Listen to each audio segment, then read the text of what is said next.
forma de estudar para a prova que vale 100 pontos. Vamos à parte de motivação.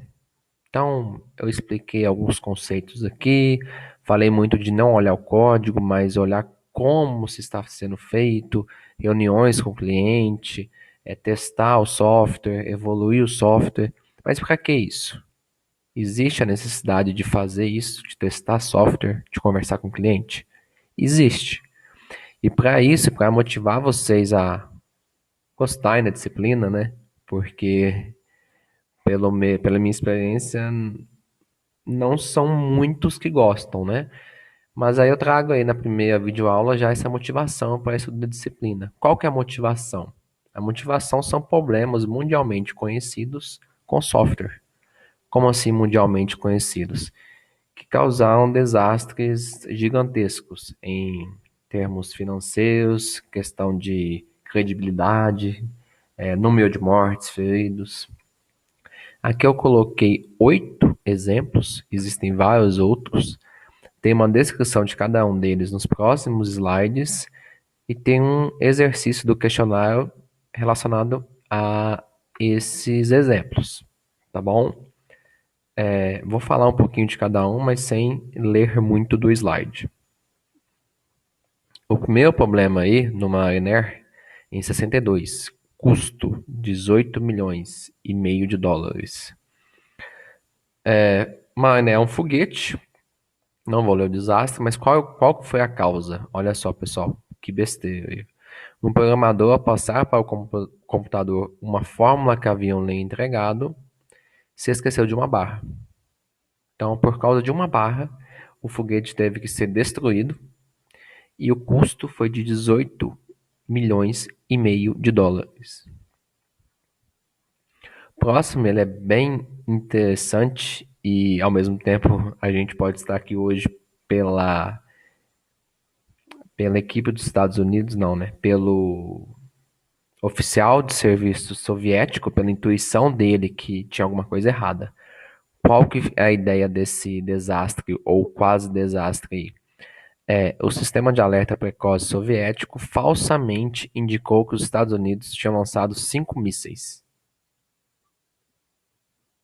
E como que não aconteceu isso? Como que não deu tragédia? O oficial de serviço soviético tinha uma sensação esquisita no estômago, quase aí um sexto sentido, e fundamentalmente, se os Estados Unidos estavam realmente atacando, eles lançariam mais de 5 mísseis.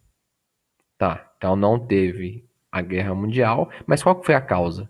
A causa foi um bug no software soviético que falhou ao detectar reflexos solares como falsos mísseis. Então, na verdade, esses 5 mísseis balísticos não eram mísseis, eram apenas reflexos solares. Promoção da Pepsi, bem interessante também. O programinha que eles fizeram lá, ao invés de... O programinha estava feito de forma incorreta. Mas qual que é a ideia da promoção da Pepsi? Quem tirasse a tampinha com este número aqui, 349, ganharia uma premiação em dinheiro. Não se sabe se foi de forma proposital ou não, mas o sistema das máquinas de impressão distribuiu 800 mil tampinhas com esse número. E aí a Pepsi não entregou os prêmios na época. Não lembro desse ocorrido. Também não tinha idade assim, para lembrar. Mas eu imagino assim a revolta do pessoal com a Pepsi, né? Até porque a gente não tem culpa do erro do sistema da Pepsi lá. Mas onde seria apenas uma tampinha com este número aqui, 800 mil tampinhas recebendo prêmio seria uma coisa bizarra para a Pepsi, né? Tem o foguete da Europa, custo de 500 milhões, e a causa dele é bem interessante, que é mais para o nosso mundo assim, né? Que é a conversão, foi tentar converter a velocidade do foguete de 64 bits, né? 64 bits, vários uns e zeros, para um formato de 16 bits. Não coube, não tem como colocar 64 em 16 bits. Como o número é muito grande, resultou em erro de estouro.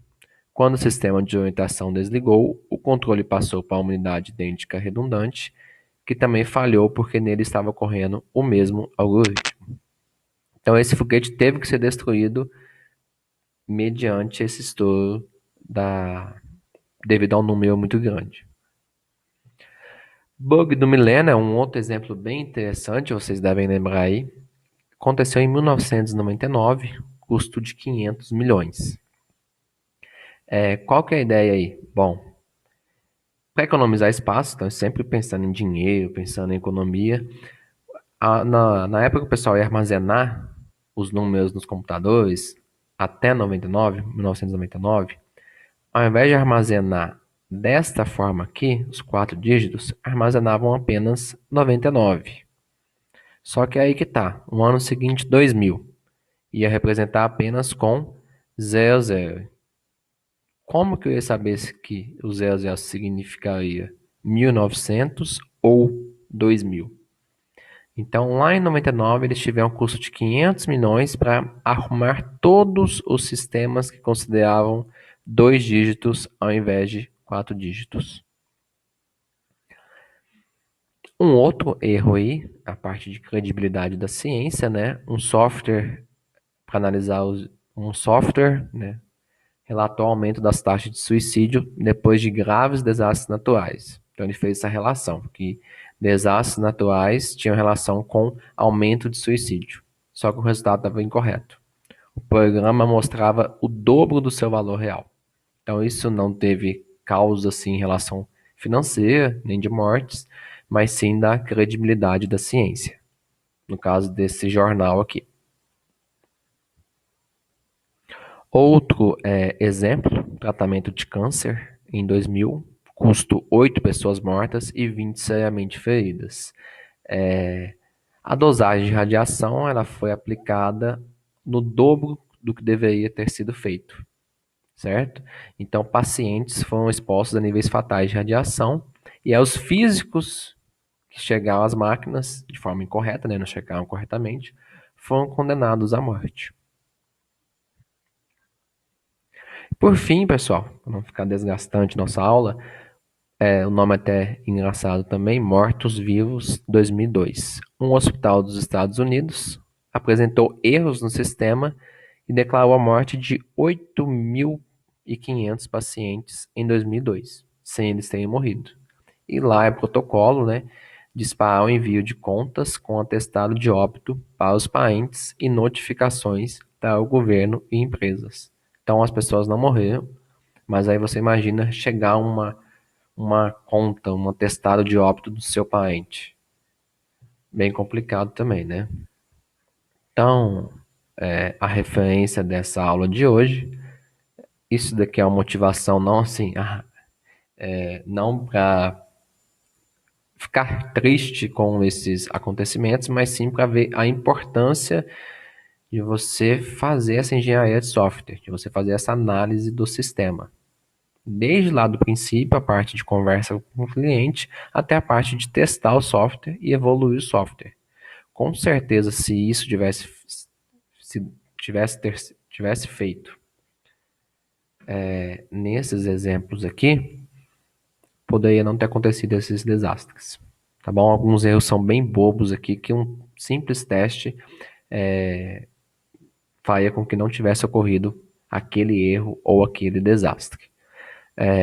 A aula de hoje é isso, essa videoaula. Bons estudos, estou à disposição de vocês.